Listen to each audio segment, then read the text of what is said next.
lights out. He was really nice. I was really worried because we start at 10. That's a little late to be Right. waking people up. People are at asleep. 10. Yeah, he Yeah. wasn't. He was reading by flashlight. Oh, wow. He loves to read. How old is Earl? 70s? He's in his 70s and he lives in a tent. Yes, for about probably at least 20 years, if not more. And he's an avid reader. Yes. Yep. Yep. You see him around. You'll see him biking around. Why is Earl homeless? I believe for mental health issues. He can't quite live every day in society like everybody else. But he never comes into Code Purple. He stays through every winter out in his tent. Me and Alexis went dumpster diving with him once. And he showed us all the great places to get the best stuff. Where do you get the best stuff? Different days, there's different things thrown out. So like Food and Lion, like meats will be thrown out. Like, you know, the whole chickens, like in their trays, still covered. Rotisserie chickens. Yeah. Mm-hmm. Already cooked. Already If you're cooked. homeless, that's like ideal. It's a bingo. He won't even get his like Social Security. But he just won't be involved in the government and all that stuff. It was a really hunger inside of me after going to a Natalie Grant concert, which I don't ever go to concerts. Like, I'm not really a music person. I went to her thing. She started talking about sex trafficking, and I was like heart pounding, like, I gotta get involved. I gotta get involved. And so Tammy after that was like, hey, you want to go to this thing? And I'm like, yeah, sure, I'll go. And before that, you know, I was very almost incapacitated by fear. Fear had its ugly grip on my life. So I didn't go out much. I was scared all the time, anxiety So like getting attacks. on an airplane would have been It big was deal. very scary to me, yes. Yes. But I did it because I really felt like the Lord was like saying go. So I got on the plane. Tammy prayed me through it. She was great. And learned a lot. You know, was really excited to get to hear all the different girls that were there and their stories. And everybody's just wanting to love the world with Jesus. You know, just wanting to go out, be Jesus, and love the people that are overlooked in society, really. We would take soup in big coolers, and we would take toiletries and clothes and meet people on the streets. We would go to all the worst places in Salisbury. We would go to encampments. We would comb the woods in every town trying to find homeless people to help. They don't really like you to come to their Invade place. their camps. Yeah, yeah. But after the initial meeting, then they would say, oh yeah, come on. Once they know you, Yes. then they can trust you. Yeah. Once they know that you're not exploiting them, you're not going to tell the police where they're at, you're not just trying to go on a Pat yourself on safari. the back. Yeah, like a safari, like, oh, look at all the homeless people. Oh my. Yeah, because some people want to do that. Like they're the wildlife in that scenario? Yeah. Yeah, that I wouldn't like that either. Yeah.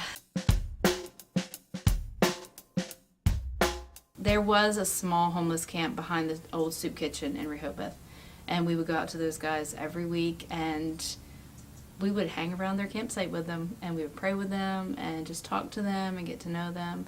And that's when I really, before all this, I wouldn't have known a homeless person if I ran into them. I mean, you just don't see it in Sussex County like you do in Wilmington. It's here, it's very hidden, very private. They don't want to be found. And so it was just a whole new world, a whole new perception of people. No longer was it, why don't they just get a job, or why, you know, I've always had a mercy heart, so I probably wouldn't have been bent towards being that negative towards them, but I definitely did not know about homeless people in Sussex County. Right. Mama was always home before that. Oh, so that was a struggle. Yes, that was a change. That was another learning lesson for us all. And I mean, there were nights when I would be gone on outreach, and the kids would come in and be like, Dad, where's Mom? And he'd be like, she's out, remember? And they're like, oh, yeah. And they would turn around and leave. And he's like, wait a minute, I can answer your question, too. They were just so used to Mom being there and Mom doing everything. So that was an adjustment for them, adjustment for June. And then there's the whole fear thing. You know, my mom, poor Mom. Where are you at tonight? There was a shooting on Church Street. I'm okay tonight. I'm home. So there was that fear of me being out with these people, and you know, I might get hurt or something. So, which is always possible, but that's possible no matter where you go. Yeah. Yep. And I had to get to the point where this is how I express it. If we had missionaries from our church that wanted to go to a dangerous country, we would pray for them, Yep. bless them, and send them. Yep. And that is, I feel like I'm a missionary right here. Yep. Right here. They would count the cost. Yes. We would count the cost. Yes. You know, old school missionaries, when they left, they thought they would die there. Right. Like, they would pack their stuff in their casket. Their Mhm. casket was their suitcase. Right. Like, it was a big old wooden box. Right. Hey, man, I'm not likely to come back Right. unless I come back in this box. Mm-hmm. And, yeah, Yeah. nowadays we're like, I know. it's just a different idea. Mhm. You don't think, I'm going to die serving Jesus. You think, I hope my feelings don't get too hurt serving Jesus. Right. You know what I mean? Yeah. Yeah. Yeah. So and finally, you know, explaining it that way, like, changed some mindsets.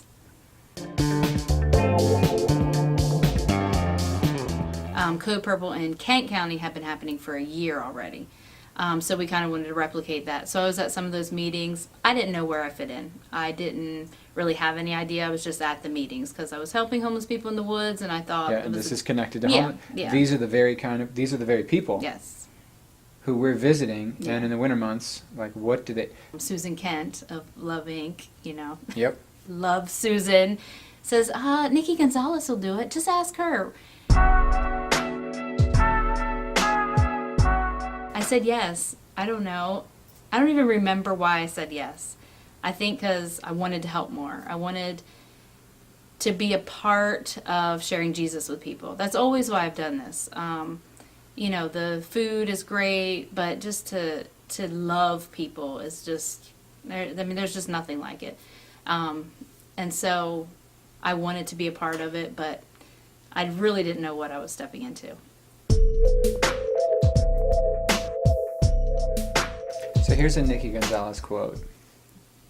I have learned more through 1 year of obeying Jesus than through all my years of sitting in church hearing about Jesus. Yes, absolutely. I would say my relationship with Jesus has grown so much just from being in ministry. Learning, understanding that he feels the same way about me that I'm telling them that he feels about them. Like, I mean, just seeing God working, just, yeah, it's been amazing. Mm-hmm. All of a sudden things are clicking. It's like book learning, and then you never go and actually practice it. But when you're practicing it, it's like, oh, that's what that means. Oh, that's Right. what that verse means, you know. I always tell people, just come out with us. Mm.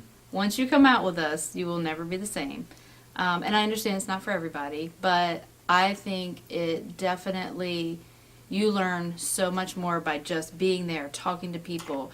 You can read all you want about homeless people, but as soon as you sit across from someone experiencing homelessness, you do not understand. You just don't understand. You hear their stories, you hear their backgrounds. They can still be knuckleheads doing knucklehead things, but you understand why they're doing knucklehead things. And that doesn't mean you condone it. It doesn't mean you say, oh, you can do whatever you want because you're experiencing homelessness and that's a horrible place to be. And Right. so you don't have to obey the law. No, you don't have to say any of that. But you can be empathetic. You can understand where they're coming from. And then you can work from that place instead of, why don't you just get a job? Well, they need to cover all this first before they can take those other steps. I'm not changing anybody. I can't. It's impossible. Only Jesus can change. The government can't do it. The government was never meant to do it. The church was meant to be Jesus to people, and he changes them. We don't change them. There is no amount of helping them, feeding them, getting them a job, Preaching at them. telling them they're going to hell. They already feel Manipulating them, bad right, enough yeah. as it is. I always speak truth. He came up to me. He's an alcoholic, so, he was feeling it. And he talked to me some kind of way. And I said, no, my husband doesn't talk to me like that. You're not going to talk to me like that. So he kind of walked away. He was kind of shocked, like, oh. And he came back. I'm sorry, Miss Nikki. You know what? I shouldn't have talked to you that way. I'm really sorry. And so I'm like, that's okay. I said, I forgive you. I said, you said you're sorry. I said, Jesus forgives us when we're really sorry. I said, no problem. And he was so surprised. He said, it doesn't work like that. I said, it can. It can work like that between me and you. And he just, we've been BFFs ever since.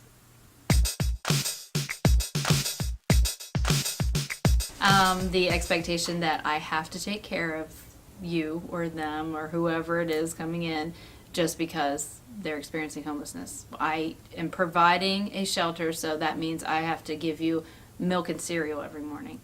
I always tell my guys, if milk gets donated, we can have milk and cereal. If not, you're having Pop-Tarts. So I'm very much... Breakfast of Champions, though. Right? No. And you know what else it does when if we give in to their crisis and we give in to their entitlement, it stops God's work. Because if I can say, well, let's pray for milk, and milk comes, that's a whole different story than, oh, yeah, I asked people for milk because you wanted milk. And we have had that happen quite often, yes. They wanted milk one year, and we prayed. Mike Stein, awesome volunteer. He is led by the Spirit constantly. And we were praying, and so they wanted milk, and we prayed for provision, and milk came by way of a little old lady who was actually too scared to stay. So she quickly dropped the milk and ran away. But then she did it again the next night, and so she actually ended up in a circle of prayer. So she ended up getting less scared. And we have seen many volunteers definitely grow in the Lord. Just, they're blessed just like our guests are. We asked her the first night if she wanted to pray with us, and she was like, no, we don't do that. We don't pray. Like, she was a Christian, but she didn't pray out loud or together with other people. I forget, I don't know what church she went to. But then the next night, she actually held hands and prayed in the prayer group with us. So, wow. Yeah, it was just big for her. Yeah, she made major adjustments to the culture. As much for her as it was for our guests getting milk. So.